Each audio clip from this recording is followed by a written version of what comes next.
So, Xisco spoke to the media about Ipswich at home. Let's go talk about it.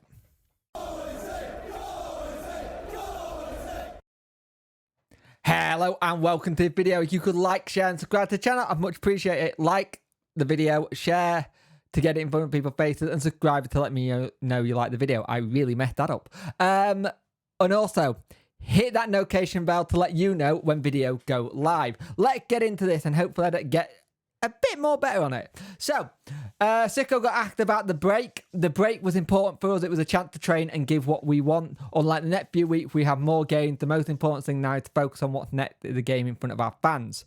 He said that on Saturday, it was good versus Leeds, but we need to forget about that.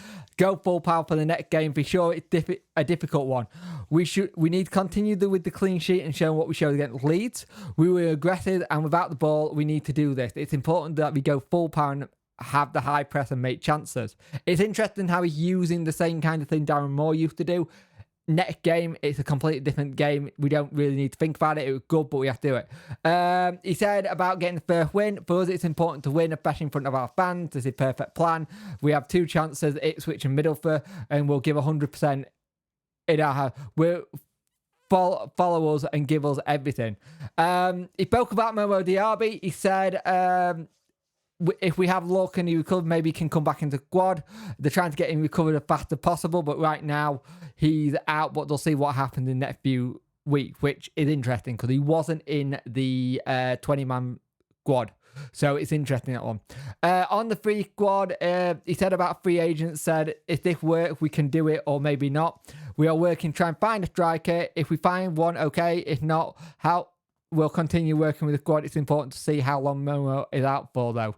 Interesting that we're still looking for a striker, which I think everyone is. Now, this is something that annoys me, kind of thing. And I understand it. I get the question. But I don't understand why you have to keep bringing it up. Obviously, Marvin Johnson is not in our plans. But he said if we get a strong offer for Marvin, maybe not here. It wasn't a strong offer. The situation, we have 25 places and it's my decision. On the offer, he said, I know exactly what information we received regarding the offer. If we didn't sell him, it's because we didn't receive what we wanted for him. If Derby gave exactly what we wanted, I don't know exactly. That said to me, he's not 100% sure to a point what it could have been. But at the same time, it's that whole situation where I understand it. They want to make it, and there was offer from Derby, but we don't know what Derby offered. We don't know what Derby can offer because I think they still got to stick to a certain business plan as well. So let's see about that. Everybody's training in our squad, which is on Johnson. We have a different group. We manage different situations. We work with different groups. He's training with our squad and uses the facility. We follow the rules about him, and most important thing is that he's here and he's part of the club, which is interesting. Now, here's the big one on it. On Chansiri's statement, and this says a lot to me, I don't have time to read nothing. My focus is on the games and trying to give positive things. Ooh, I don't have time to read stuff. And I understand it, but why ask him about the statement? It's nothing to do with him. So I don't get that. 100%... on the club struggling to move forward. He said 100% it's difficult when we started. We need to improve and try and give better solutions to the team. I think the club is improving in some situations. We started with 10 players, but now we have many more. To be fair, that's actually a really good quote. He's actually done really well at getting all these players in. And they asked him about working with Chansiri. Now, he's not going to come out and say, oh, I don't like working with Chansiri because he's a bit... Yeah, he's not going to do that, is he? He's not going to say stuff about his boss. But he said here, for me, give me what I've asked for. I know what were our possibilities are. Give me 100%. We have a good relationship. I know it's not easy to being the boss. He gives me everything I've asked for, and he wants what's best for the club. If you speak to him, his passion for the club, I'm very happy with the situation. Now, I'm not going to say anything about that because that is Xisco's opinion on it with his passion for the club. Everyone else has got different thoughts. This is from Xisco's point of view. Let's respect the man's way of looking at it and how doing it. But also, he's not going to slag his boss off. And it's one of those things, I looked at some of the press conferences, some of the questions, like, asking again were just like, he's not going to answer that. I was a bit, like, annoyed at some of them because, like, at the end of the day, you're still trying to fit some certain question to him, which is nothing to do with him. the statement question, nothing to do with him. It's a different regime in terms of who was managing at the time, and Chansiri, nothing to do with Xisco. I think the Marvin Johnson question's been done to death. He said he's not currently in his plans going forward. He's not in the 20-man squad. Therefore, it's done. If the club has got a reason why they didn't accept the offer, that's on the club to act. And I think a lot of it comes down to because I don't think Xisco has a lot of saying what gets offered if an offer gets accepted. I think that's on a different department of the club. So again, I don't agree with that kind of question. I understand people want answers and people want to see what's said, and I get that. And I understand it. But for me, I personally don't think it was a decent question to ask because I don't think it needed. Also, we had Michael Smith at the start of it today beforehand, and there was a lot of stuff about Michael Smith at the start of the season and during the August bit going to Derby, right? So there was a lot of speculation, it got asked about, and people were like, is he in his squad, is he not? And this is what Michael Smith had to say. I had an honest conversation early in the window, and Xisco said he wanted me here and saw me in his plans.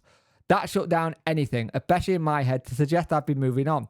I was desperate to stay here, getting promoted with the club, and desperate to give the championship another crack and do it for Wednesday. The conversation needs to be had on both sides. It's nice to get an understanding on how you fit into a manager's plans. His views on things, you can be honest with him, and where you're struggling, and where you might need extra help. Obviously, it was a big turnaround with previous manager leaving and new manager coming in. It's good to have the conversations. So it seems like it was very interesting watching that happen because he's shut down anything that he wanted to go. He suggested he was never much in doubt to where he'd be playing his football season. With one of my previous managers being at the club and having worked with him before, I think the link was always going to be there. He said on Derby Interest, it's one of those things that as a footballer, every window comes around and you could be gone and you could be staying. It's just one of those things. But again, honest conversation with him, said he's in his plans, shut it down. And I think that's good for us to know as well from Smith saying that's really good to see that it's all sorted in that sense. And it's also really exciting to see that players just already bought into a little bit. Also, Jeff Hendricks has been speaking to the club.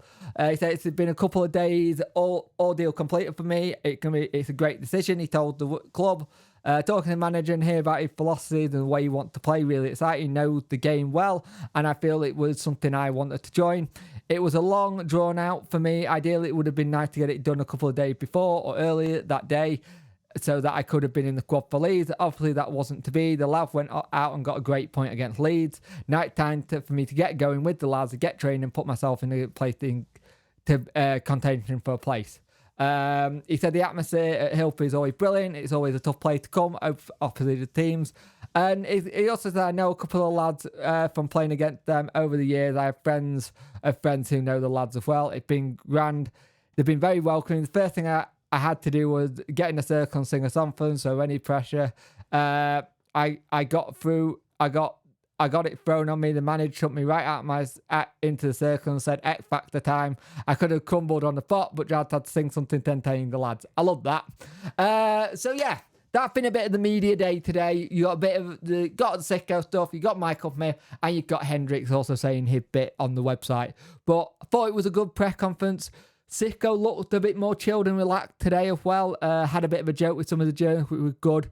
But I think some of the questions need to just be put to bed for a little bit and then come up a little later if something needs to be said about it. But apart from that, I think it was a good presser.